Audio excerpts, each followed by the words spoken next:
গেরুয়া তাণ্ডব এটা লেখা যায়? আরে লিখুন বিজেপির তাণ্ডব যদি করে থাকে। যারা যাদবপুর নিয়ে হেডলাইন করছেন গেরুয়া তাণ্ডব, তারাও খুঁজে পাননি।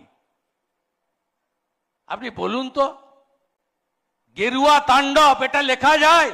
আরে লিখুন বিজেপির তাণ্ডব যদি করে থাকে। লিখুন এবিভিপির তাণ্ডব যদি করে থাকে। লিখুন শুভেন্দু বাহিনীর তাণ্ডব যদি করে থাকে। উত্তর আমরা দেব। আপনি লিখছেন কাগজে গেরুয়া তাণ্ডব। গেরুয়ার মানে জানেন ওই সংবাদপত্র, ওই গোষ্ঠী? আরে ওটা স্বামী বিবেকানন্দের গায়ে ছিল, ওটা প্রভু শ্রী চৈতন্য দেবের গায়ে ছিল, ওটা স্বামী প্রণবানন্দের গায়ে ছিল। সমস্ত শুভ কাজে ওটা লাগে। সব মন্দিরের মাথায় ওই ধ্বজটাই থাকে।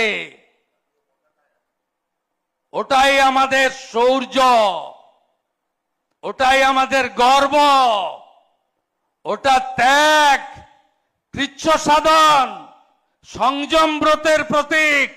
ওটা কোনো দলের প্রতীক নয়। আপনারা লিখে দিলেন, উত্তর পেয়ে যাবেন, আপনারা কিচ্ছু করতে পারবেন না।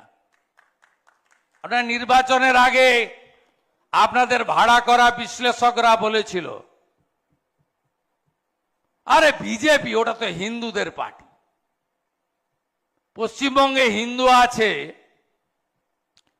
সরকারিভাবে 2011 সেন্সাস অনুযায়ী 72%, 2011, আর বেসরকারিভাবে 65% হিন্দু আছে।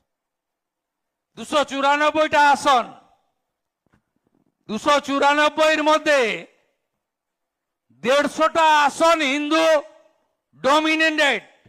150 লড়ে কেউ 148 পেতে পারে? কখনোই না। 110-12টা পাবে। আপনারা দেখতে থাকুন। আমরা 208 পেয়েছি, আমি একটা ছেড়েছি বলে বরুণ বাবু বললেন 207, জিতেছি 208-এ। দেখতে থাকুন, দেখবেন কিভাবে কাজ আমরা করি। প্রত্যাশা পূরণ করব, আর রাষ্ট্রবাদ, দেশপ্রেম, ভারতীয় সংস্কৃতি, বাঙালি সংস্কৃতি নিয়ে কোনো কম্প্রোমাইজ হবে না।